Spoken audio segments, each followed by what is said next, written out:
Start the recording. Now, so once again, feel most welcome to our class. For this Pan-African Reading Club, we always review this book, Defeating Dictators by Dr. Judiciary, and we are in chapter 4, which is the modus operandi of dictators. In subtopic specifically, we are under the support base of a dictator under state control. So how do they control key institutions? And we've been looking last time on military and the media, and today we'll be looking at judiciary and electoral commission. So what we do is that if there's a member who is willing to read for us the text, which will be on judiciary and military, on judiciary and electoral commission, or we can read judiciary alone, then we can share our thinking, what do you think about that, and then we go to the next heading. So once again, feel most welcome, all of you members, and we are ready to go. Is there any member who is willing for us to read for us this part of judiciary, and then we can discuss once we are done with that?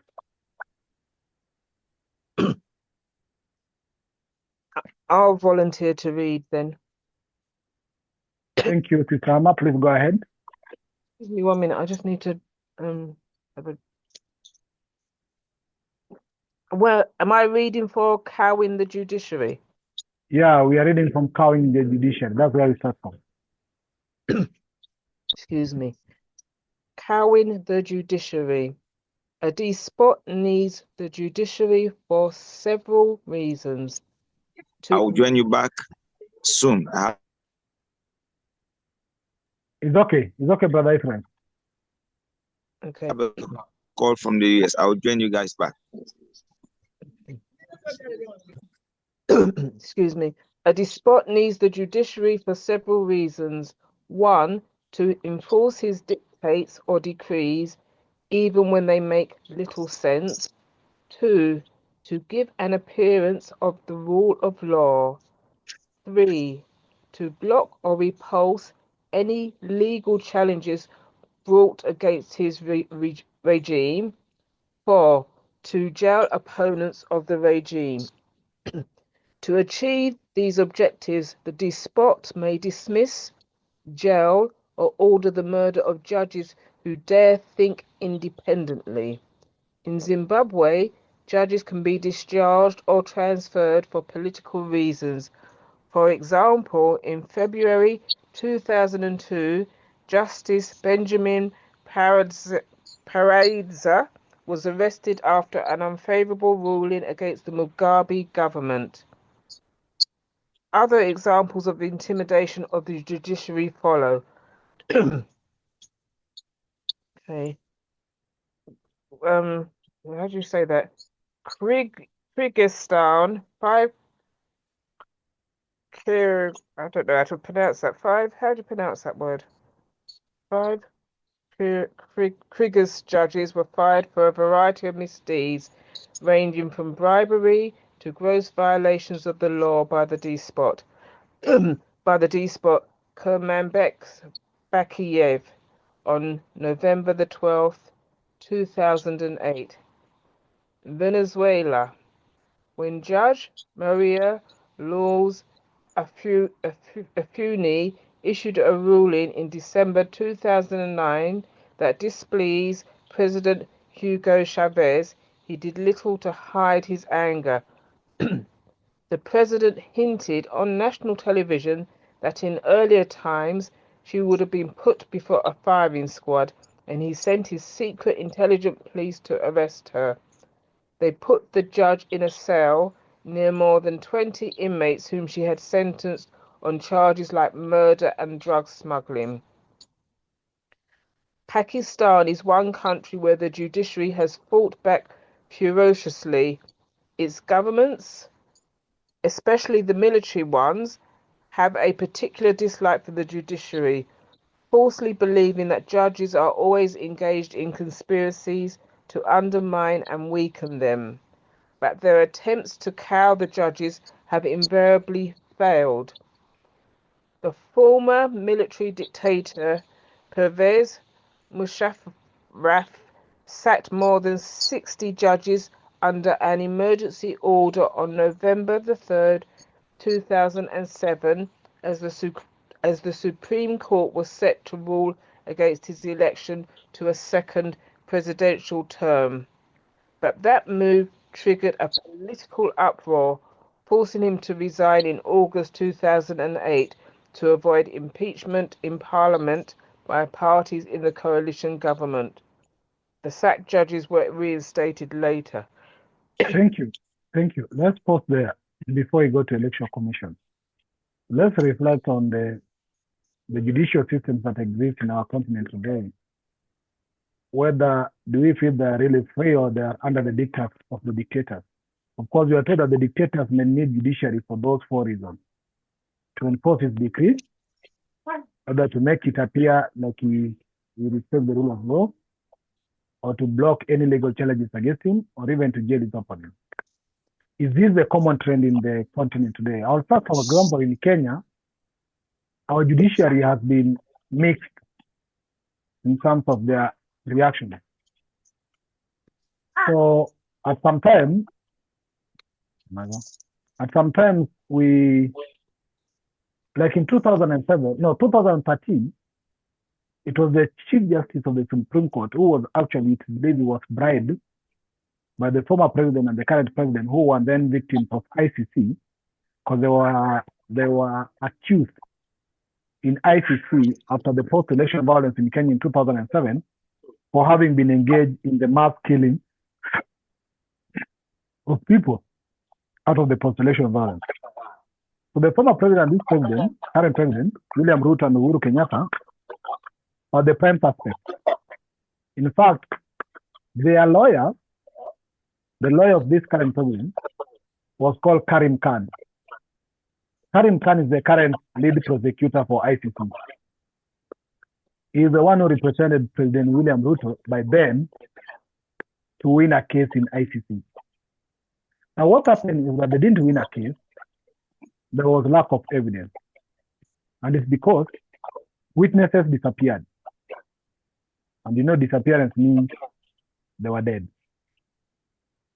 Now, there was a ruling that was made in Kenya whether they were allowed to contest for presidency, having the fact that they were accused before the ICC case, and their case had not been over. Now, the Chief Justice, by then in 2013, who is now an activist, actually ruled that they were allowed to contest for presidency because they were just accused and not guilty.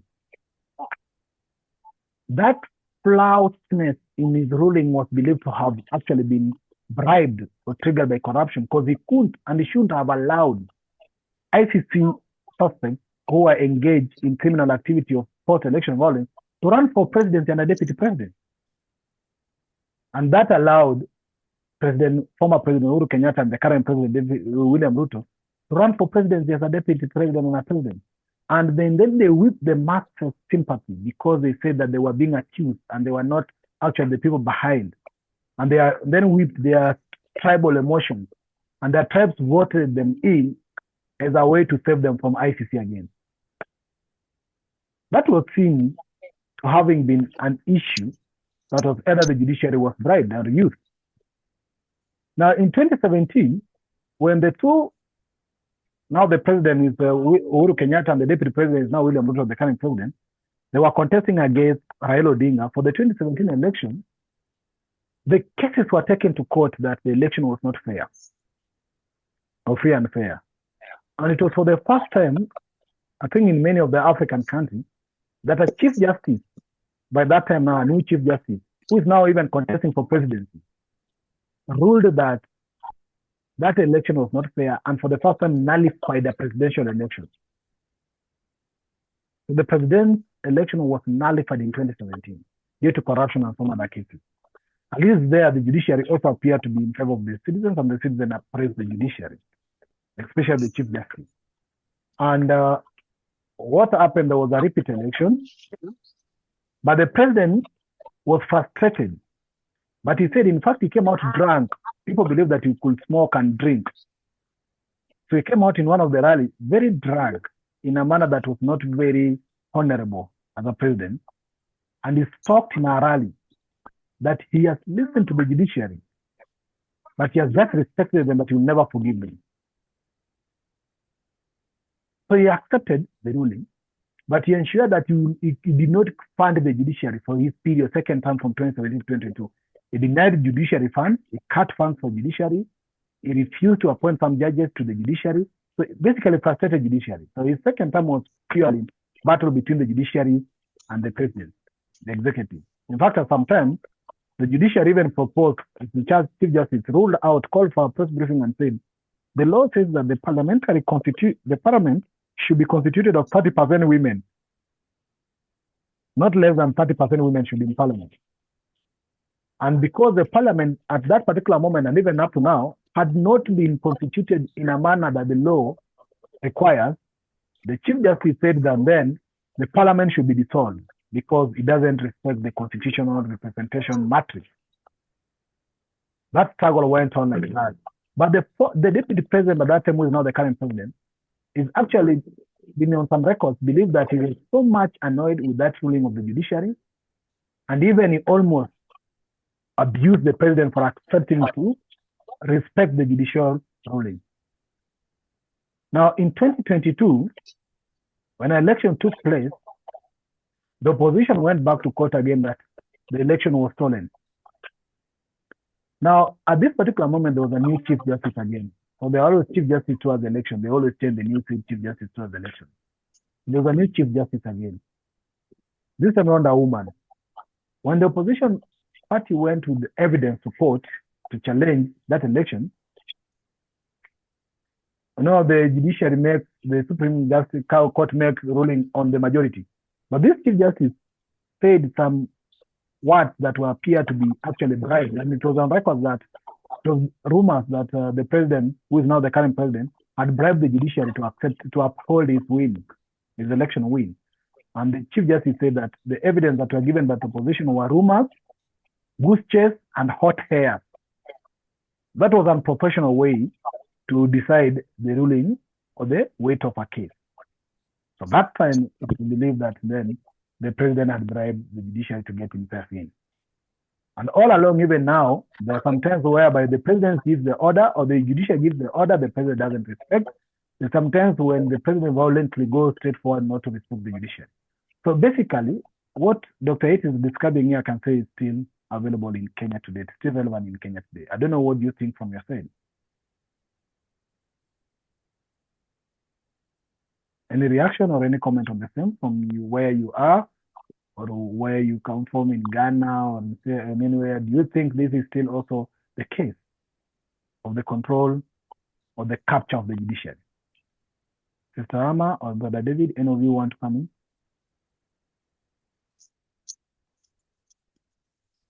in?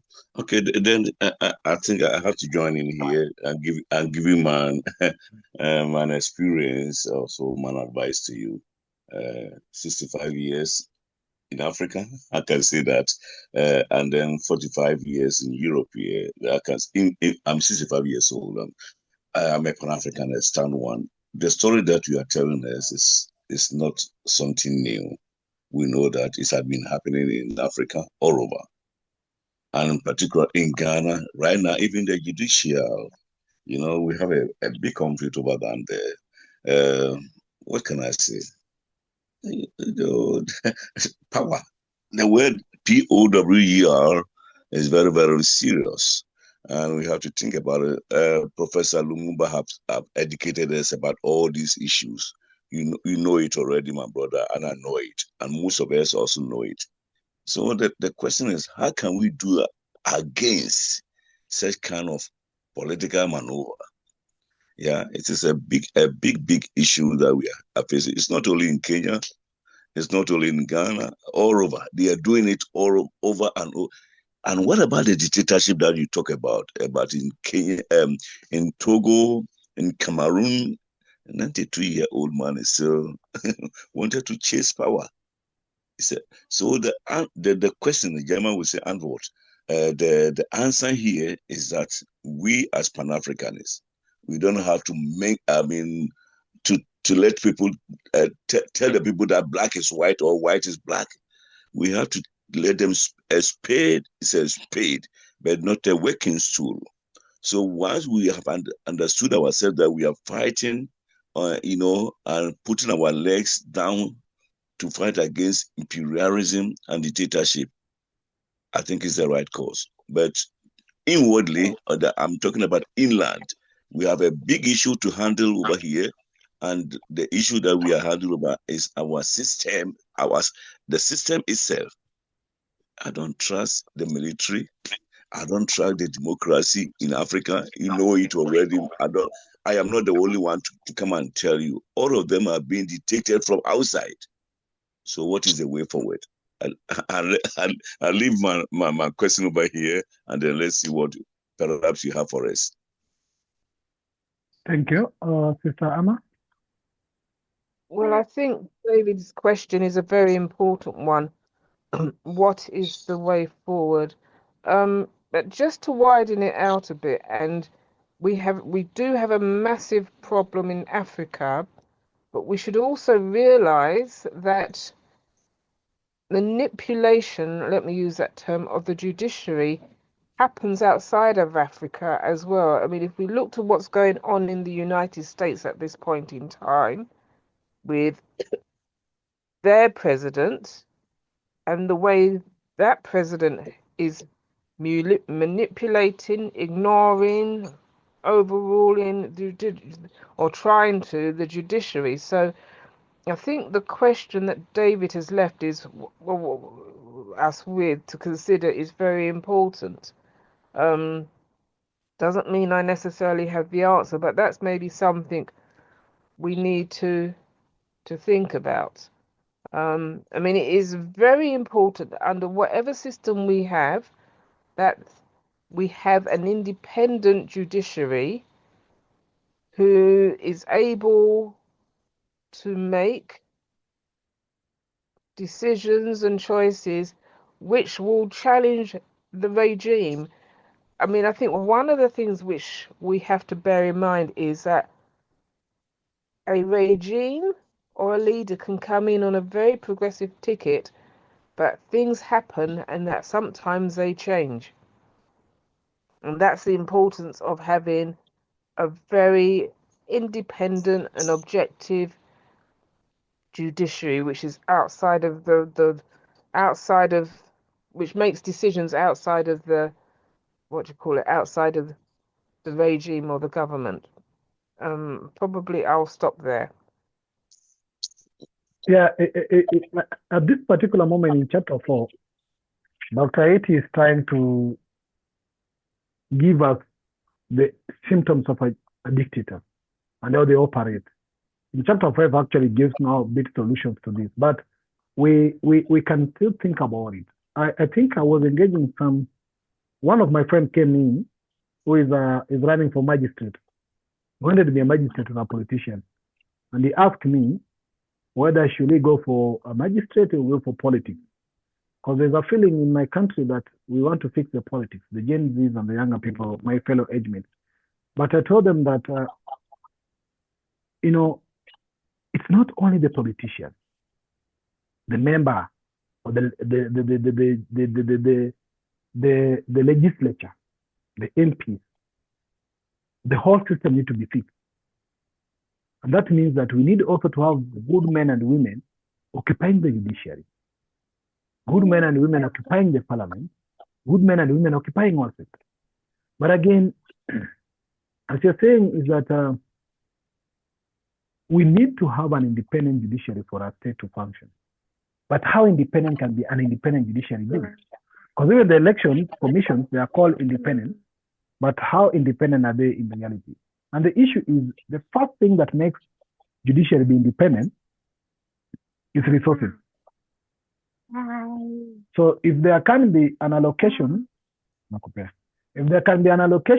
or law in constitution, the judiciary must receive this specific percentage of funds, and that the government respects that, then they will not go and beg. But when the executive controls the money that gets to the judiciary has to beg the president, put the president to get the money. They'll never be independent. Second thing is about the appointment of judges. When the president still has to decide, for example, in Kenyan case, that the Judicial Service Commission, after even conducting the interviews, have to take some names to the president for him to choose one. That cannot be independent. So the process of having judges And even the facilitation of the judiciary must be totally independent, that is not controlled by the politician decisions or dictates. But the bigger thing, again, it must be very transparent, which means that we must digitize some of the legal services. Like in Kenya today, you can appear in law courts whether you are at home virtually and present yourself there. So there are some few advancements you can ensure that the judiciary is a bit independent, but it also goes to the persons or people who become judges. Because bad characters are not only in politics. They're in judiciary, they're in security, they're in teaching, they're in medicine, they're all over. So these are a few things that we need, from my thinking, I think we need to work on. The quality and the character of people become judges, the funding of the judiciary, and the process of having the judges in place. If we can fix that and make it that it's not within the premises of the power of a politician or even the president, then at least we can move closer to having something called independence. But as long as these three things or two are actually controlled by the will of the president or the government, it may be very hard for them to be so independent. That was something from my side. But I'll be looking forward to chapter 5 on what the author maybe recommends as some solutions to fix the judiciary. And is there anybody with any other further comment, or I can call Brother Chuka? Brother Chuka, welcome. Brother Chuka, is there independent judiciary in Uganda? What's the scenario there? Can you please repeat the question? Brother Chuka. Yes. We are looking at judiciary and how the dictators control judiciary. My question is, how can you describe the judiciary of Uganda? Is it free or is it still under the dictates of a dictator? Well, what I can say is, I think the East African community operates on the same script. With the exception of, I think, Kenya. But for Uganda, the judiciary is actually, to make it even more, it has been put under the executive. So you have heard of the Constitution of Uganda. In the beginning, we had term limits, age limits, but they worked on it in such a way that they kept on removing one thing at a time. First of all, in 1996, they brought multi-party politics. They waited when we reached around 2006, they removed term limits. As recent as 2016, they removed age limits. And in all this,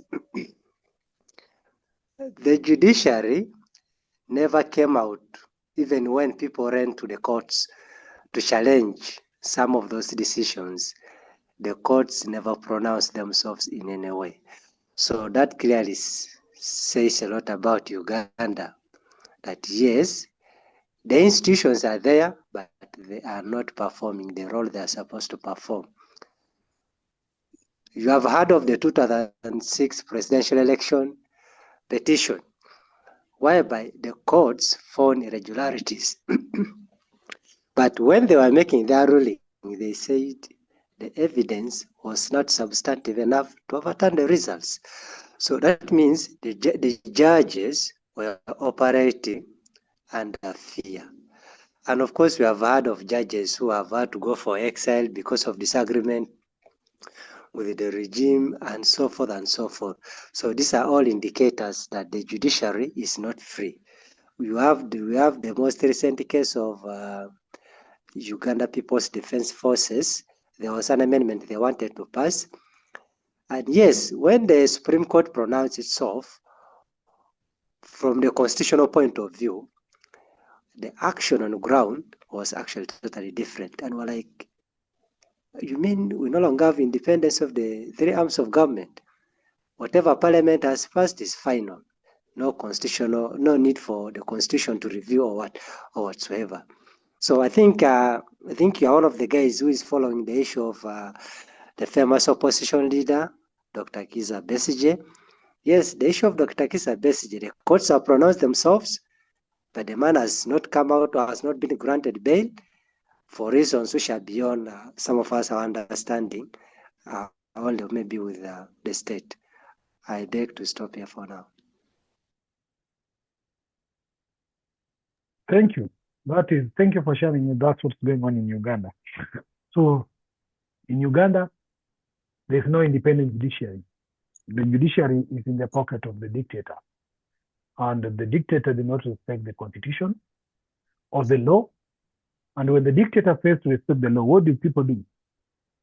Do they change the law, or do they also forget about the law?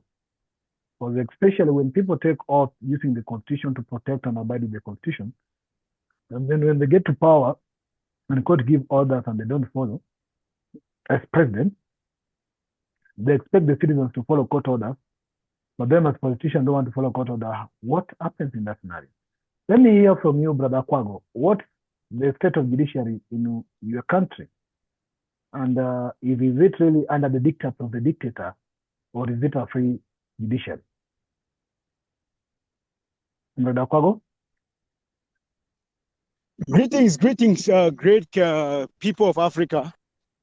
I know I have been sent a lot of links to join the constituency platform to discuss about things about Africa and all that. My great brothers across the continent. In Cameroon, the executive has everything to do. You know, the executive have captured the judiciary, the legislative, and everything is decided by the executive, you know. Even the electoral board, everything is decided by the executive. So there is nothing like law here, okay? In Cameroon, it is about who you know. It's not about what you know. It's about who you know. I'm so sorry. I'm so ashamed to admit this, but we are African brothers and sisters, and we are looking for solutions about this continent. So I must tell you the truth. That is the sad situation of Cameroon. Thank you so much. Thank you. Thank you, brother. So it's not only weird in Cameroon. It's the scenario we have been reading from Kenya, Ghana, Uganda, and the rest. But from Zimbabwe, Sister Tapua, what do you say about the judiciary? And especially in your context. Here, Dr. It is telling us why the despot always take control of the judiciary. Is your judiciary in your country under the control of the despot or of a leader or the president? And if he's in control, then he's a despot. Sister Tapua? Oh, yes. Hello, everyone. I wish I had good news, but I mean, we've been given there as an example of Mugabe capturing the judiciary. It's gone from bad to worse. And now we actually have a law that stops me from saying anything about my country and my president and how bad they are. You know, in Zimbabwe, the politicians try and play the system. So when, for example, they don't have the mandate to change the law, you get the government forming or capturing the opposition, creating chaos in the opposition, firing the elected people who've been elected by the opposition, so that this fake opposition appoints people and they hope to change the fundamentals of the Constitution. That's how bad it has become. And you see, it's such a tricky situation, because I was listening to how Traore is, in a sense, acting like a dictator, but his intentions are noble. And the question is, to what extent should our leaders stand up for the people? Because if you're inheriting a system that's so corrupt, that's pervasively taken over in every sense, whoever is going to take over has to be a dictator. And the question now is, do these systems that we've inherited work for us? The question is, were they meant to work for us?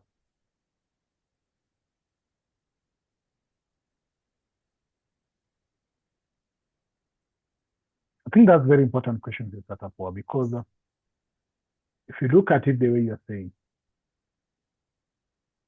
is that the capture of the judiciary can be in two ways. Even the same called capture of electoral commission, the same way is acting. It's not only the government that can capture the judiciary. Even the so-called technocrats, so-called the bureaucrats, the bourgeois, the capitalists, the rich men, can also capture the judiciary. Where a poor man goes to court to seek for justice in a land that has been actually possessed by a rich man in the village, and the poor man will never get any justice anywhere because the rich man pays the highest bill in the court. So you realize that it's not only the state that even captured the judiciary as a dictator. The judiciary is being captured all across and all around. So it's very important that we look at that in all holistic context. But thank you, Sister Tapua, for the case in Zimbabwe. Sawindo, how is the scenario in Namibia? Do you have a free judiciary? Good evening. No, greetings. I can't decide this evening for everybody. Yes, Brother Pigeon. Which country in Africa do you think has got a free judiciary? I don't think there is any. Because all government organs are meant to serve and to obtain a specific objective. And the biggest objective of all of them is to serve the powers that be. Whoever comes to power would always make sure that the different government organs serves his interest. Period. So I don't think there is any judicial system that is independent. The case in Namibia, for instance, nobody has ever won an appeal case apart from government itself. No single case has been won by an individual if it is not government. So how independent is that? And the judiciary, like in Namibia, will never be independent because the judges are appointed by the state president. So whose interests are they going to serve? Obviously, they are going to serve the best interests of the president. So no independence in Namibia in sight in the near future unless we change the system. And for us to change the system, we must be following a specific ideology, which I think all African states lack. I don't think there is any African state that follows a specific coherent ideology. We just vurvar from here to there. Today you think like this, you act democratically. Tomorrow you think like this, you act like a communist. Tomorrow you think like this, you act like a socialist. Tomorrow you act, you stand up, you wake up, you act like a Pan-African, progressive Pan-African, just like that. Just as it fits you at that moment. So unless conscientism becomes the ideology of choice for Africa, I don't think there will be any independent judiciary. I submit.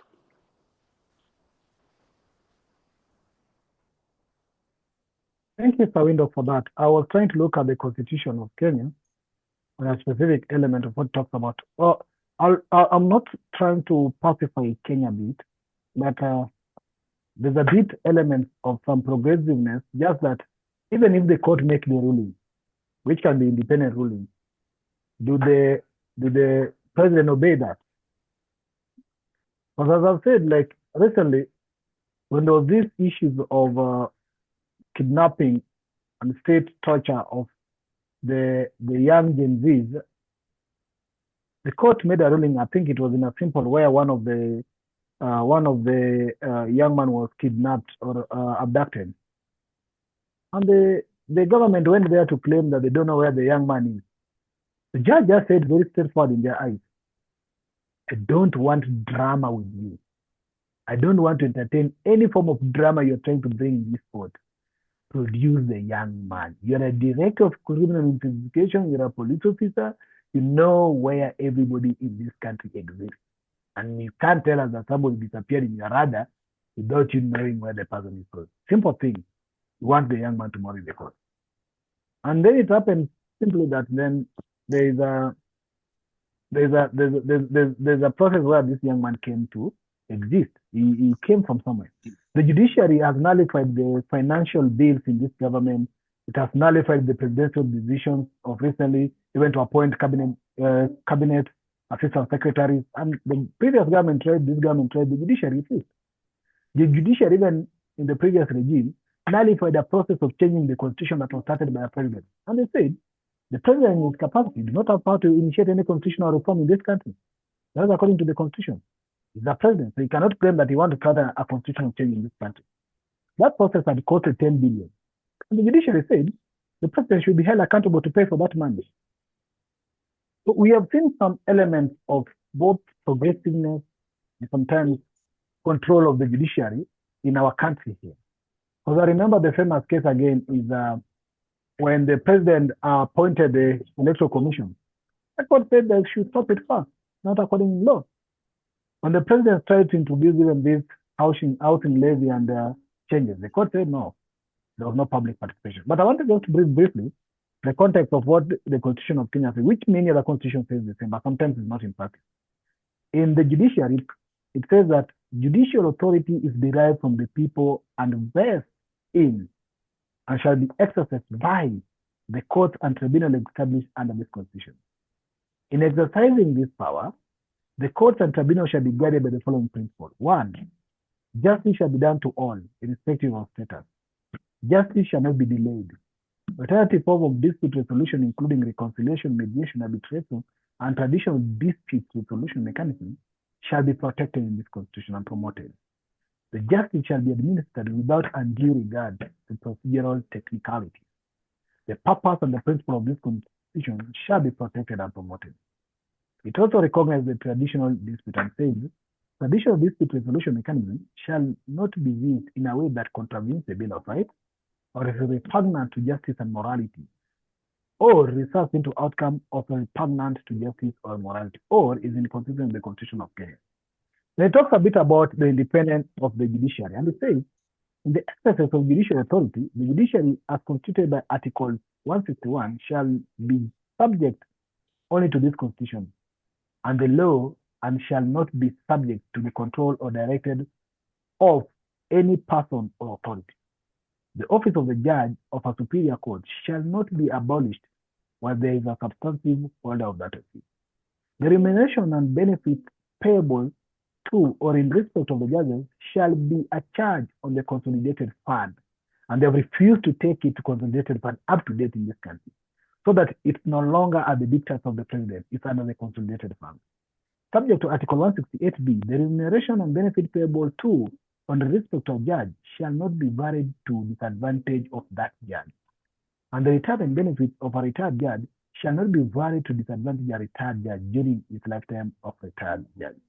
A member of judiciary is not liable in any action or suit in respect of anything done or omitted to be done in good faith in the lawful performance of the judicial function.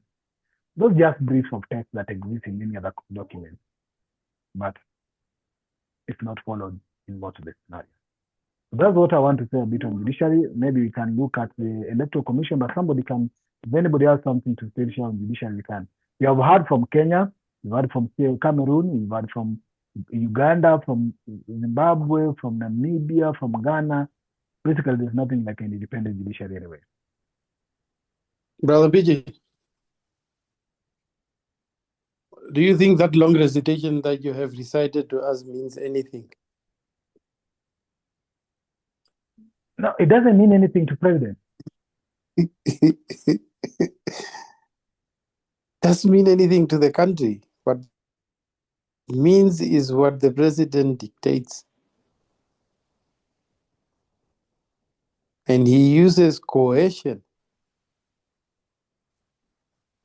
to surpass the provisions of the Constitution. So unless the president has realized what ideology to follow, only then will every piece of the puzzle falls in place.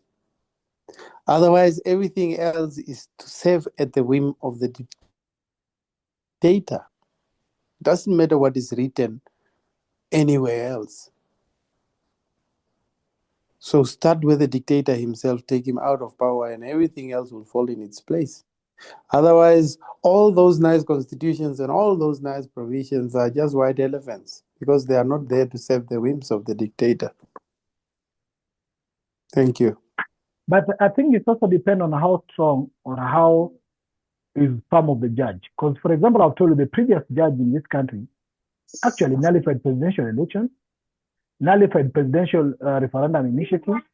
The current Supreme Court judge we have, after the court, the lower court, the Court of Appeal, ruled that the people who are gazetted to be the new Electoral Commission officials was unconstitutional.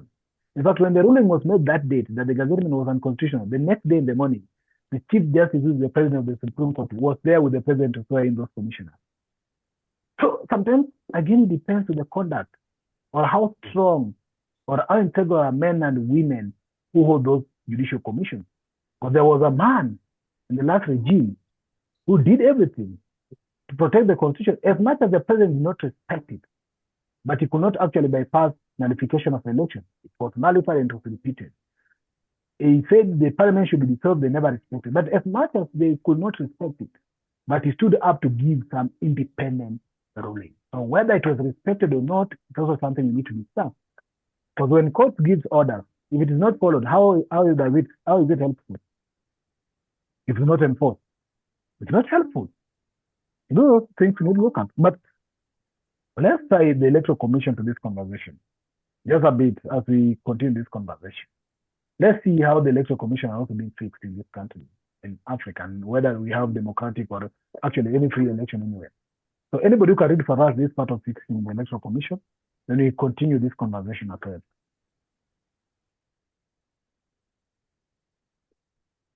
Before we continue, all those judges who have given independent judgments, what happened to them thereafter? Most of them. Like in Kenya, he retired after his term was over because the constitution protects them. You can never fire them. Now you want to be a presidential candidate in the country today. That's the former judge.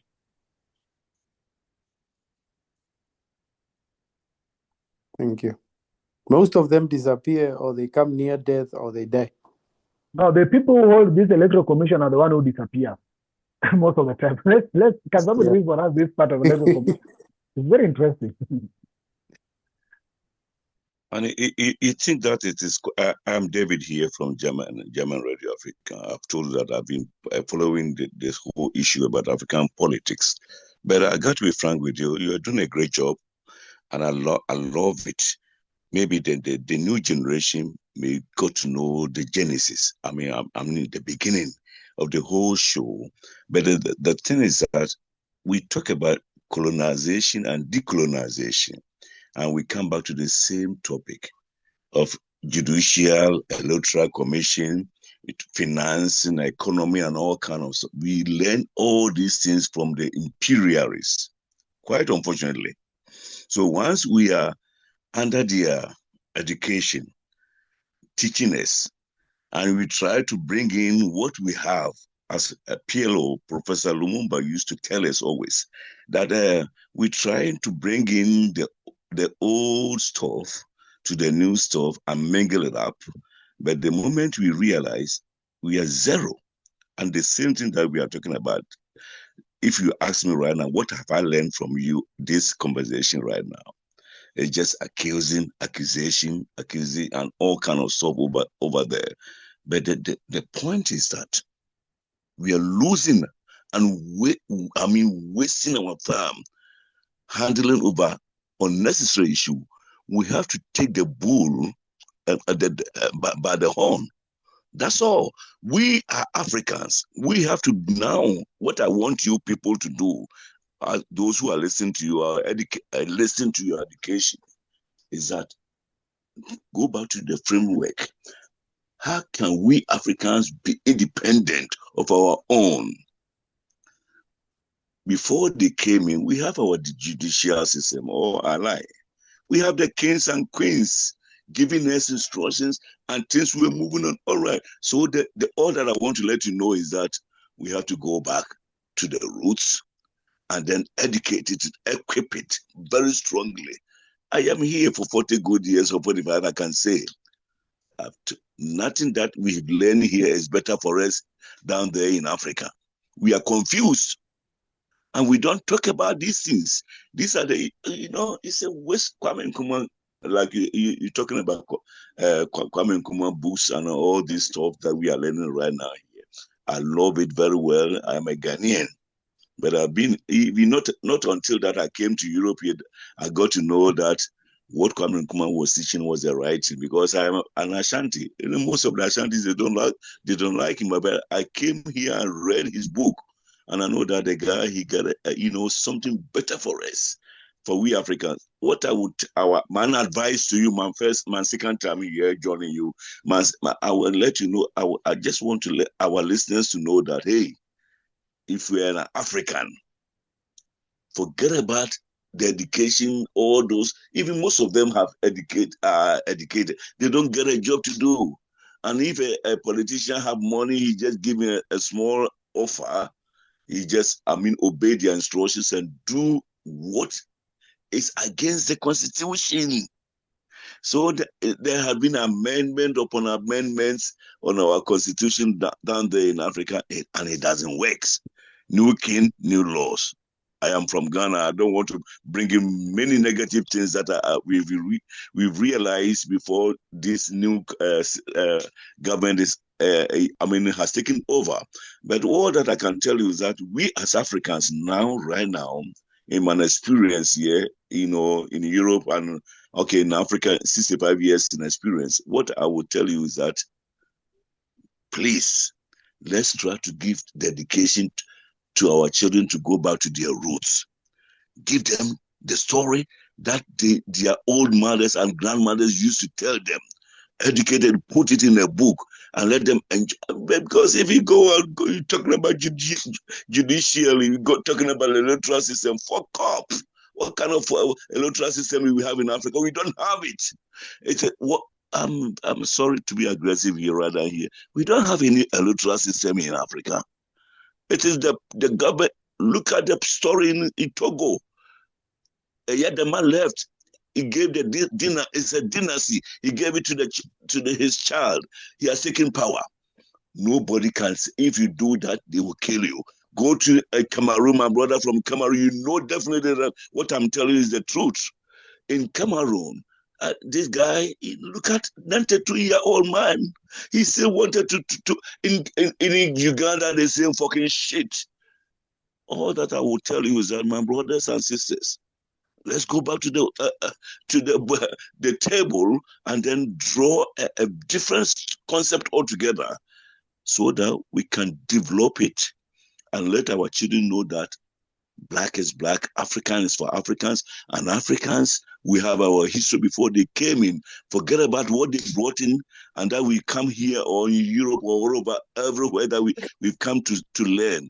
Let's go back to the concept and then learn that, hey, we have something better before they came in, and that will help us. I think that is the only thing. I'm very, very pissed off with this story that we are talking about by judiciary and electoral commission and all kind of stuff. We don't have it. Everything is manipulation. That's the right word. I end my case here, please. Thank you, brother. Thank you for indeed sharing your thoughts with us. I really respect them because I believe that you can see it better. Having seen it for 40 years, you can see it better. But again, I think some of us don't think that the judiciary is a control or an extension of the government. Some believe that judiciary is the only hope we have, or we need to have a judiciary. We should not reform a judiciary. All those accusations come in, and until they realize that the judiciary is actually to serve the interests of the state, and until we start to reform them, of course, what is very physical. Sometimes there's a lot of what Dr. Kerr says, the keys to the courts of the white supremacy. Even from what Traore just started doing by even just changing the dress code alone of the judiciary, there's a lot that pass through that. And there's a lot that goes beyond that. But the key thing is, it's not that we never had judiciary. We had our traditional judiciary. We never had the system, the Council of Elders. We had them. And it requires us, what you're saying, Brother David, a progressive leadership that will say, no, moving forward, we'll return back our Council of Elders. And if there's any dispute, let's solve it in our own way, in our own tradition, in our own understanding. Because we had a society that moved, but never had any written constitution anywhere. Today we have big books called constitution that cannot move our society forward. So there's a lot of things that this generation must know. But again, the key thing is what Brother Widow was saying. How do we start preparing leaders who think and reason as leaders, who can go in and dismantle this system completely, not even reform it, not even do anything, dismantle the system completely. Because what we need is a total overhaul of our system. Because we have been participating in the ceremonies. And what we are trying to expose here is basically, in this chapter, is how those systems don't work for us. I'm telling you, there are still people who believe in many countries, as long as it's called an independent electoral commission, they say it's independent.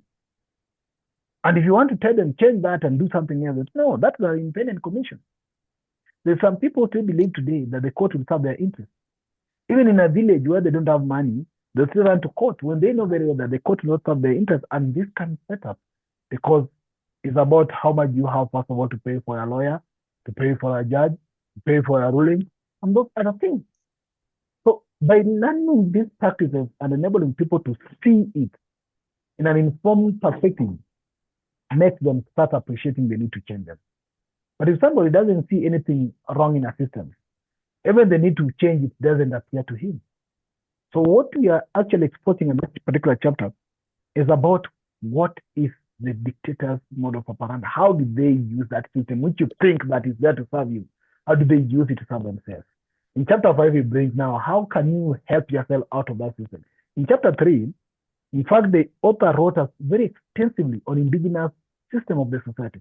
Remember the same author, Dr. Iti, is the one who wrote the Indigenous African Society, how the systems of African society work. The Council of Elders, how did you even protect the dictators, like the Inner Privy Council?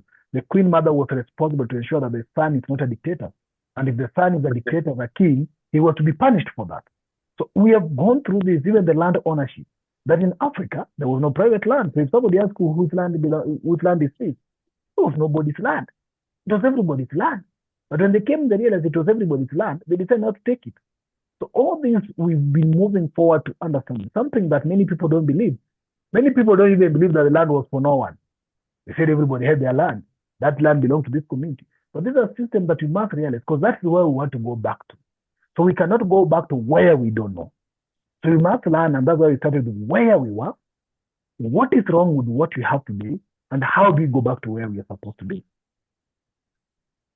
Briefly, that's what I'll say. If anybody wants to come in, please. Brother Pigeon.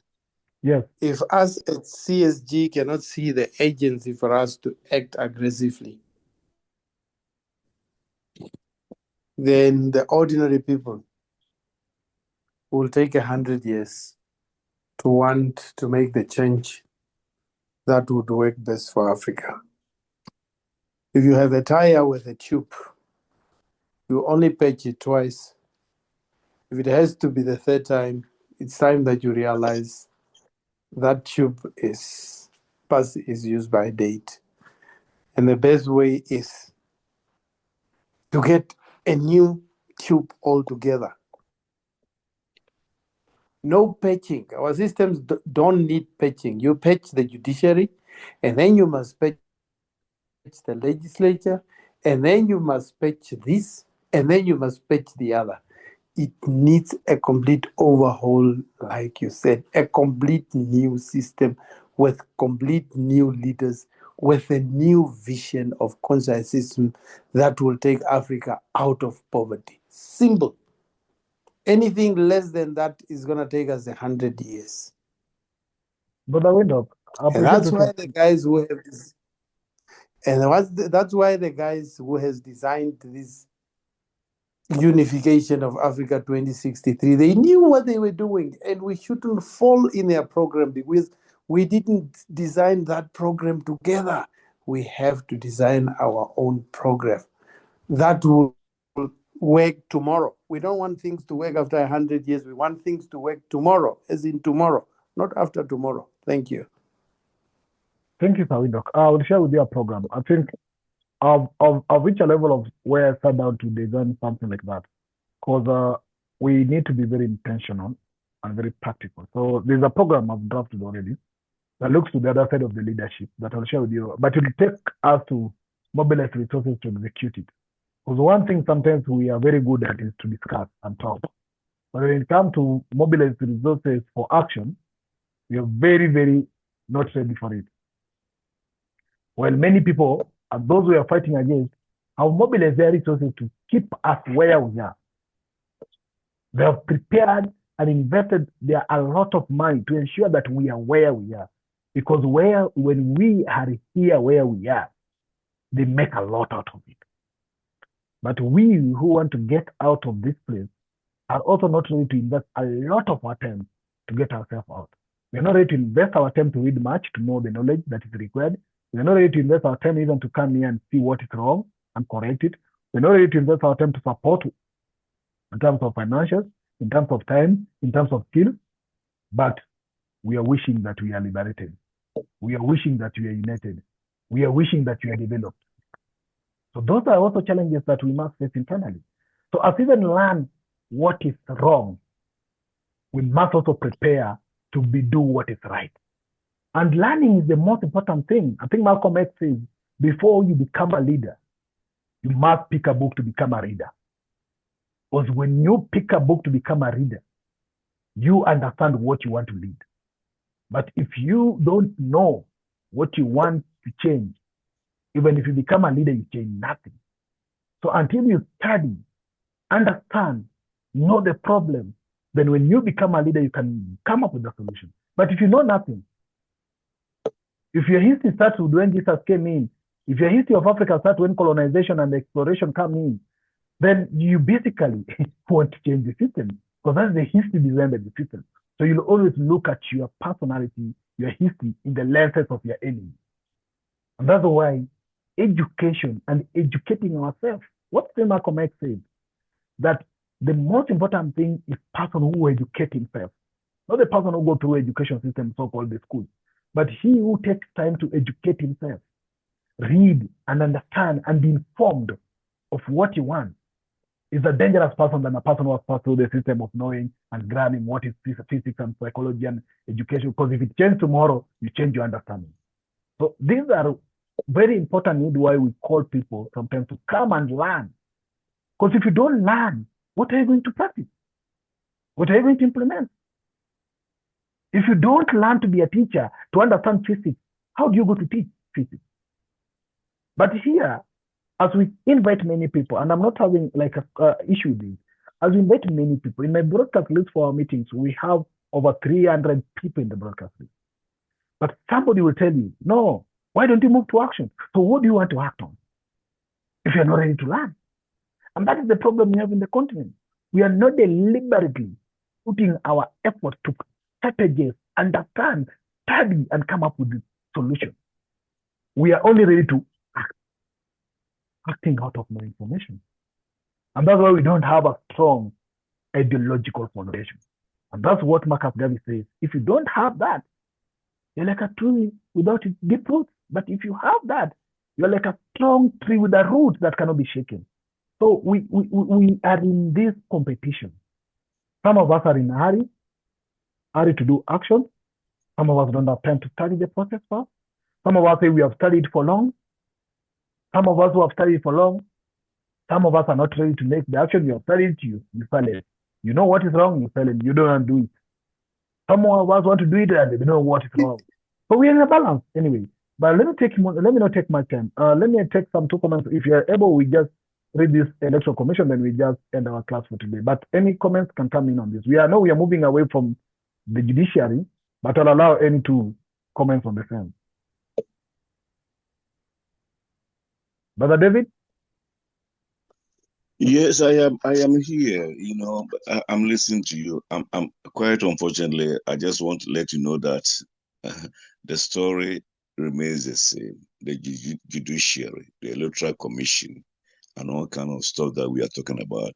It's already there, and nothing is better in African, the future for countries that we have in Africa. None of the African countries can tell me that they have the best process or the best theory to educate others. None, because they have been manipulated their way or themselves into the system. So the system itself, in general, is corrupt. That is the only thing I can say. And we're talking about the IES. We maybe forgotten it, that there's the new initiative or the new movement in Africa. Others have the point of view that, hey, but these people too, they are more than dictators, because they couldn't, consult the view of the people before they came in power, and they are putting in or bringing in their new concept and all kind of stuff that the people may have to support them. Senegal has joined them, and Ghana is in between. They don't know where they are. My dear brother, that the host. All that I can tell you is that it's time. You get a big platform. Just you can also invite them. Let them come in here. What is your concept about the judiciary? What is your concept about the Electoral Commission? Ghana now, right now, I am from Ghana. I am away, but I can see that they are changing things, whether we like it or not. There's a new key, new law. They are changing the Electoral Commission. Whether he like it or not, she will leave. And they are changing, even the head of judiciary right now, this woman has taken them, even the government, to the ECOWAS court. Why? They want to eliminate her, and whether we like it or not, she will leave. It's a system. So my problem is that we have it in Kenya. We have it all over in Africa. Why should we condole these things which is going over there? It is not right. So what is our concept? We as Pan-Africanists, I'm throwing back to you, give it to your leaders, I'm throwing back to you. What is the new concept? What is our way forward?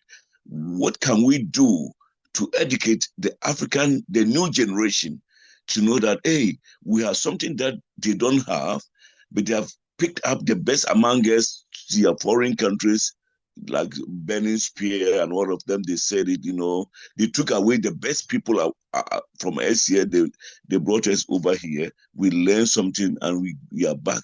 But quite unfortunately, what they have and what we have is quite different. It doesn't work. So what is our way forward? That is what I told you right now from the beginning. If you go back to the table, what I can say is that we Africans, it is better we educate me and you, me and my children, your wife and the children, to let them know that, hey, we have everything in our environment. We have gold, all the best resources in the world. They take it away from us. We just watch them. They take it out of our continent, and they make themselves rich while we are poor. So what is the way forward? How can we do things for us, for our children, to know that we are the owners, the rightful owners of our own continent? What can we do? Ghana is not the best. Nigeria, all over, Kenya, Zimbabwe, all of them, we are intermingled, marrying and all kind of stuff, learning from each other. But up till now, I have to pause here. Nothing better has come out from our intermingle, and our nothing better has come out for us to see that, oh, I am a proud African.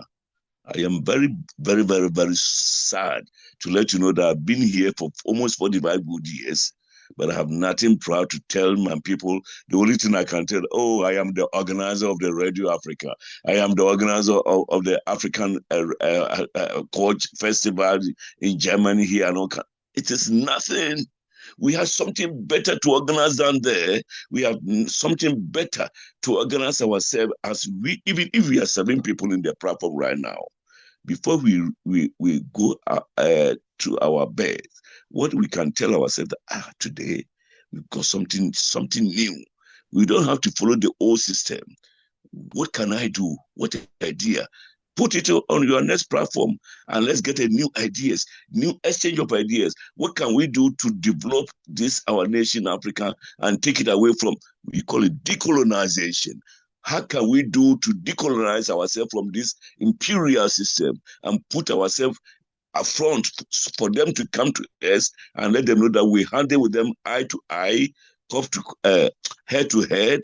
I use the word cup. It's a German word that's like a head to head and mouth to we negotiate things with them, and they put things on the right order so that our new generation may not suffer. I'm very, very, very tired of the old sort of colonization, slavery, and all kind of stuff, and how they call it, reparation. And I've been in different organizations.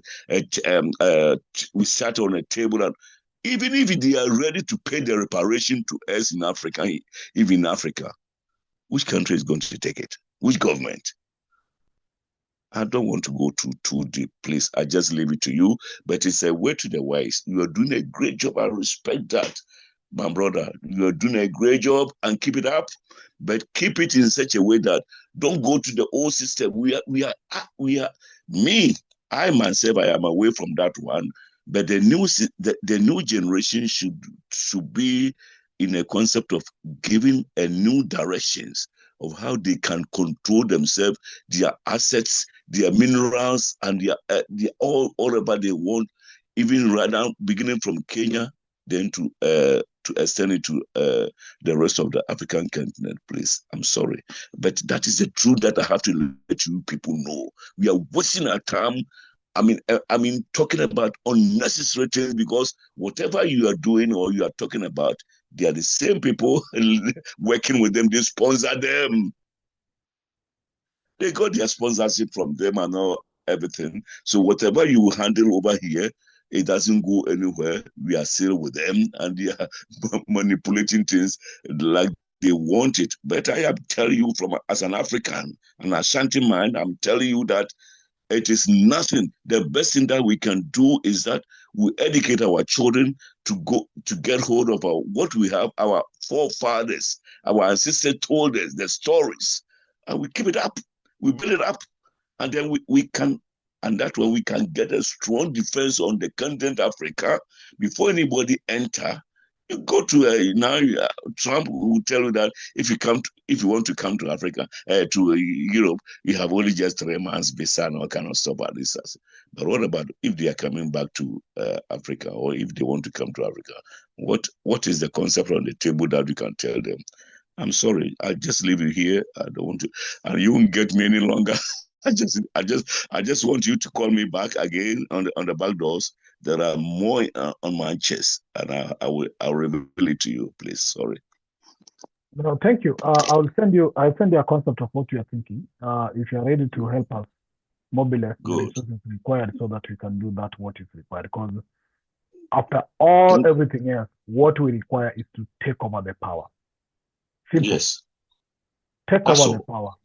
And we are working on something. I'll share with you, and if you will be willing to see how we can help us on how we have a structured system that leads us to take over the power. Because it's not just only also taking over the power, it's preparing somebody who actually speaks what you want and know what is required and believe in what is required to take over power. Not just any other person. Thank you very much, my dear brother. Thank you very much. I'll get in touch. There's something we're working on that. Thank you very much.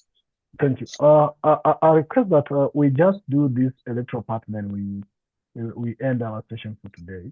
But there's something. So even as you're speaking, Brother David, there's something we are trying to build, because we know there's something you're trying to build. And I was, the whole part of today, I've worked down over 4 hours just finalizing on that. It's a concept that has been coming around every day. Because everything else goes back to what? Leadership. The Sahel, the EAS, the Nkrumah of time of Ghana was leadership. The Patrice Lumumba of Congo in his time was leadership. And all that failed is a leadership. Because when you have a proper leadership, like in Sahel, they are ready to totally dismantle the system. But if you don't have that leadership that can totally dismantle all these neo-colonial elements, then no matter what you teach our kids, it's like a doctor with that information of being a doctor but doesn't have anywhere to be employed. So he's just a street doctor, working with the knowledge. He can treat cancer and he can't be able to access even a patient whom he can teach. Just like a young engineer dying in the continent, not even given any platform to build any road. Is an engineer in theory, spend millions of money to study that, but have nowhere to exercise it or practice it. So that is what we need to fix. So I request to read this electoral part, then we can discuss this as we bring this to an end.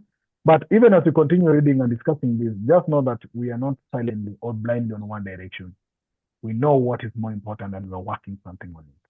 And once we get what is required, we will go on. But as always, we go on as we go on, covertly, as we do it covertly. And then the results will be visible to everyone else. But we go covertly. Yes, anyone who read for us, Sawinda, are you ready to read for us this electoral part of Sister Amma? I know Sister Amma has been silent. She listens to a lot. Sister Amma.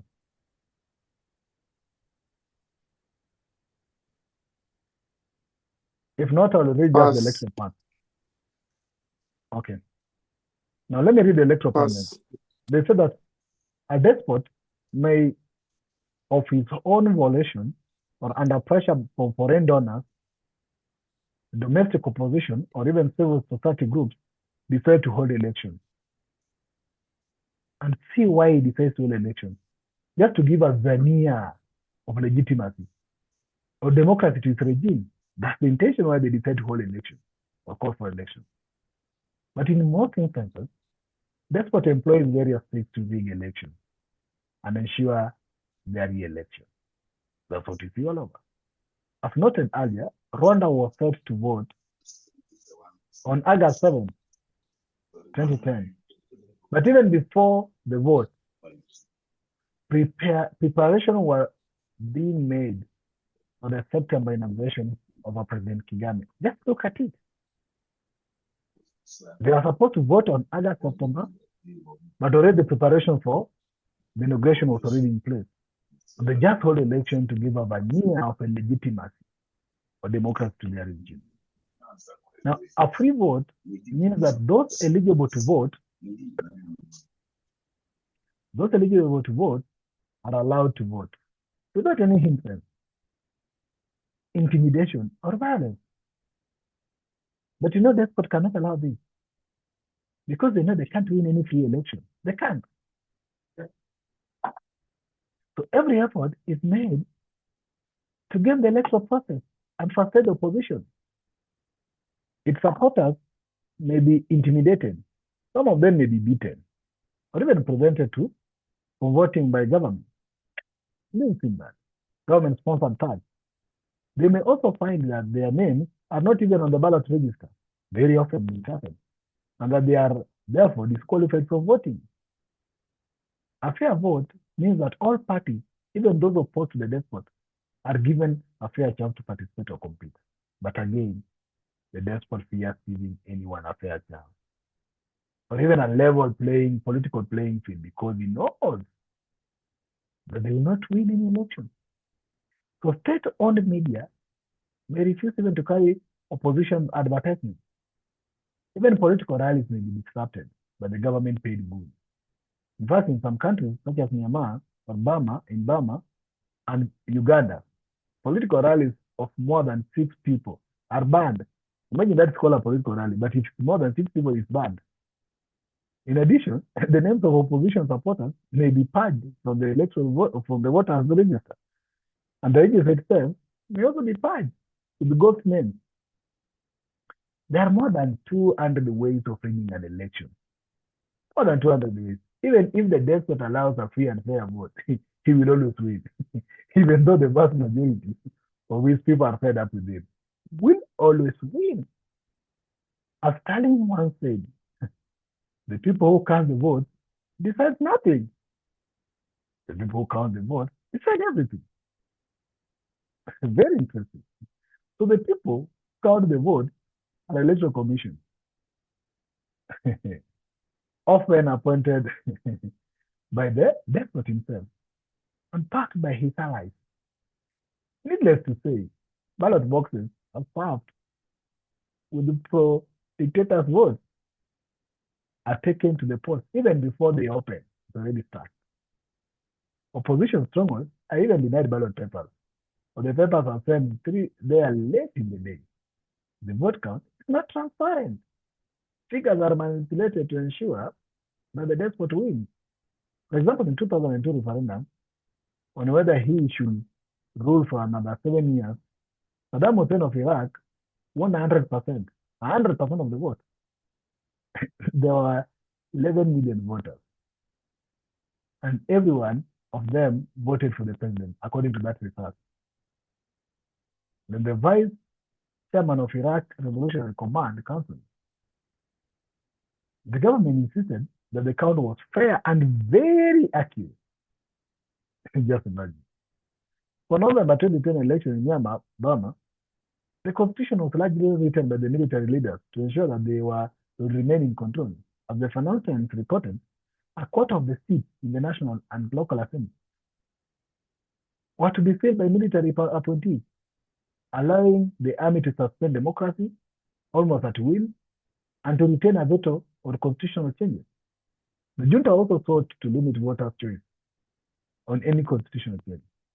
In that 80%, the candidates up for election belong to two parties broadly aligned to the government, which of the Union Solidarity of Development Party and the National Unity Party.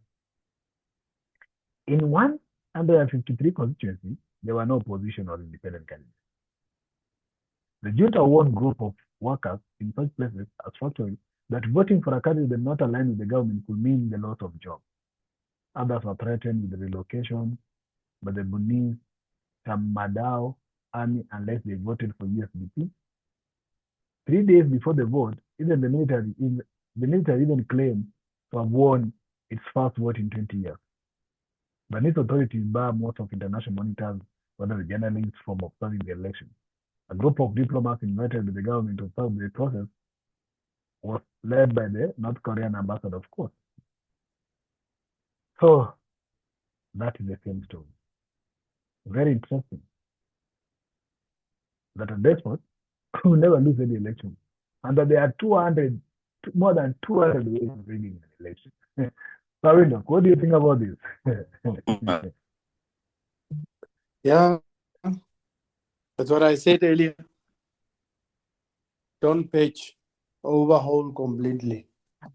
But how do you then remove the despot?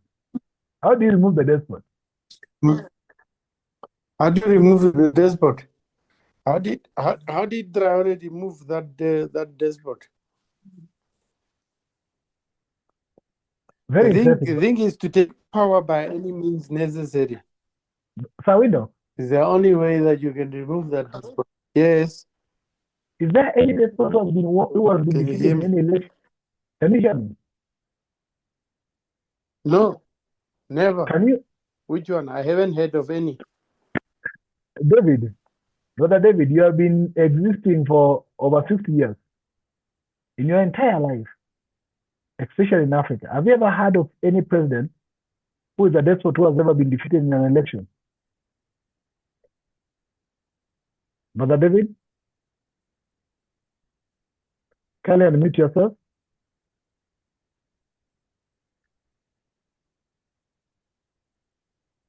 David, okay. Can you hear me, please?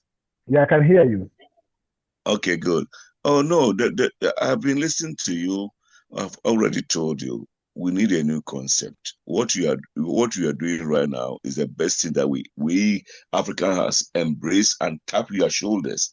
And I can say that we have to more grease on your elbow. That is the best thing that I can tell you. You are doing a great job. Brother David, Yes, I was please. asking you one question.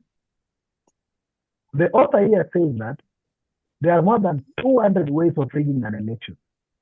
That even if the despot allows free and fair votes, he will always win.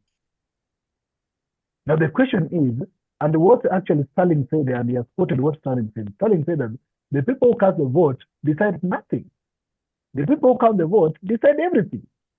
Now, if we change the leadership in the continent, and I'm asking this question, in your entire 60 years of your existence, have you ever heard of any country in Africa where a despot was removing power through election? Yes. Let me give you an example. Can you hear me? Please? Yes, I can hear you. Good. Let me give you an example in Ghana right now. Quite recently, there was an election, and the Senate called, according to the opposition, that's the NDC, they said that, I think they have been being robbed. So they sent it to court, and the court said, okay, good. There are all the constituencies that the elections came out. Things are all right. Only just 3 that they don't think it is right. So they need a recount. I'm talking about the Abrekumanov in Ghana right now in Accra. So they sent it to them. The court said I said a petition. So they have to organize police, security, and do the recount. You know what happened? The government in power right now said, okay, good. If the judiciary has said that this we have to do the recount, we are coming out with our terms. There are only we thought that that's and that and that and more than 3 that were being cheated. So 19 constituencies have to be recount. And then the Electoral Commission said, if you are going to do the recount of 19 constituencies, then it's better we do the re-election. And that is what happened right now here. They did the re-election, and the NDC took over all the seat again. They took it for themselves. And that is what I am trying to tell you, that the judiciary, where is their power?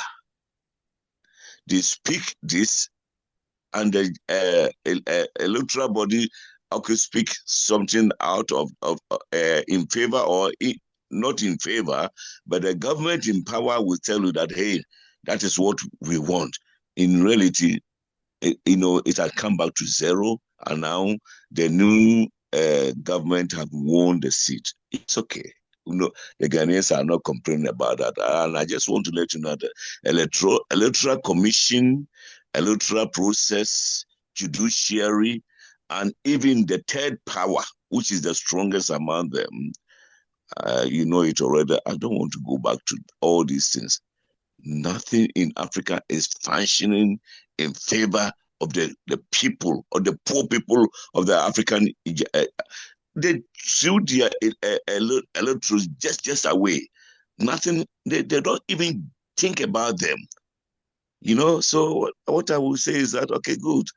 If you're talking about the old system, how to reframe or reshuffle, there are many, many, many ways that we can do that things. But the point is that, do power exist perpetually? No, it doesn't.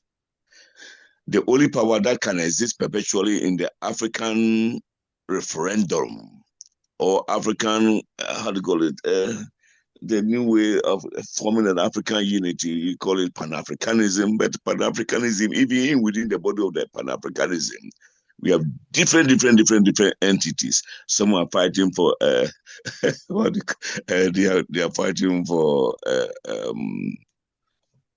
their own way to get money for their own, and it seems that I don't want to come in very intensive over here.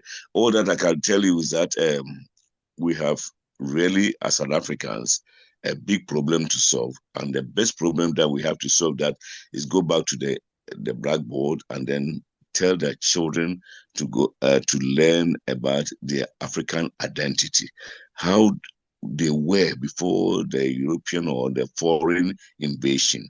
The moment they do that, then they, you know, in Rastafarian system, they call it reconstruction.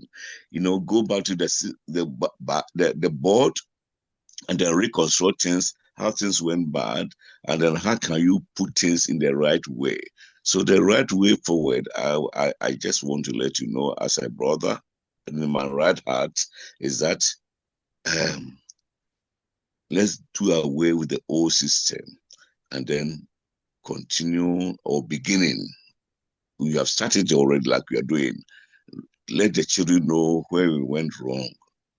If you know where we went wrong, we can put things in the right order and then shape our nation, Africa.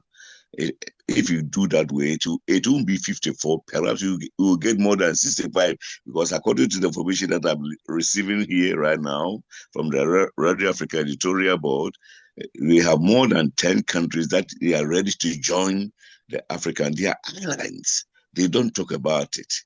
They want all of them to join together. Then we get 65 African countries. And just imagine the magnitude. You know, just watch it out. How powerful this African nation will be if you come with one voice. So talking about the Electoral Commission, I'm talking about elections and all kind of stuff and all these things. The only thing that we need is a very good leader. And which one is our good leader right now? It's not Kwame Nkrumah of their old, but right now, if I watch out, and the concept which is on the table, different concepts. We have a lot of them. I've been interviewing them. A lot of them are working for instance, the Pan-African Federal Movement and all kind of stuff. But all of them, I think the best person we can listen to him, really, me, right now here, is PLO, Mr. Lumumba. He speaks for the voice of the Africans. And number two is the lady from Zimbabwe, Aneka, I've forgotten the name. She was in the United States, and then she came back to Africa. I forgot. She revealed the secret of what the France are doing to us and all that. I've forgotten the name, but anyway, forget. Try to forgive me that I've forgotten the name. Yes, please. She's a lady. Together with Lumumba, we throw our support to these two guys, one lady, one woman, one lady and one man, we would very, very, very, really come out to a conclusion to a extent that it's time for Africans to take our mantle and then put our rule forward for them, for those colonizers to come and challenge and then deal with us. If the moment we do that and we have one leader to talk to, and then we respect him, I think we will do. We are going to get something better out of all these things. Because if you go to Ghana, people are talking differently. Nigeria, Togo, all over in Africa, different concepts, different. But the only thing that we are doing right now here is what I'm listening to you right now. We have to develop a strong concept. Who is our leader? Who is going to be our leader? And that is what I myself, I'm telling you that PLO, Patrick Lumumba, should be our leader. And then this lady that the guy mentioned right now should be with him. And then we draw up a big concept, a strong one. We draw everyone among those in AESA, ECOWAS, or the IGAD, or the South African Bloc. We come together. And then we see that, hey, these people have taken us for granted for quite a long time. It's time that we have to bring them our concept, what we want them to believe, and what we have to dictate the pace, but not, indirectly. I'm sorry to let you know this thing, but that is the truth. And it will go back to 100 years and come back to the table, that they will come back to this concept that until the Africans understand themselves, and then they have one voice, one leader, to let them know that this is what we want, the African we want. The rest they are just, Okay, thank you. Yeah. Thank you. You, brother David. Let me pause the recording a bit for some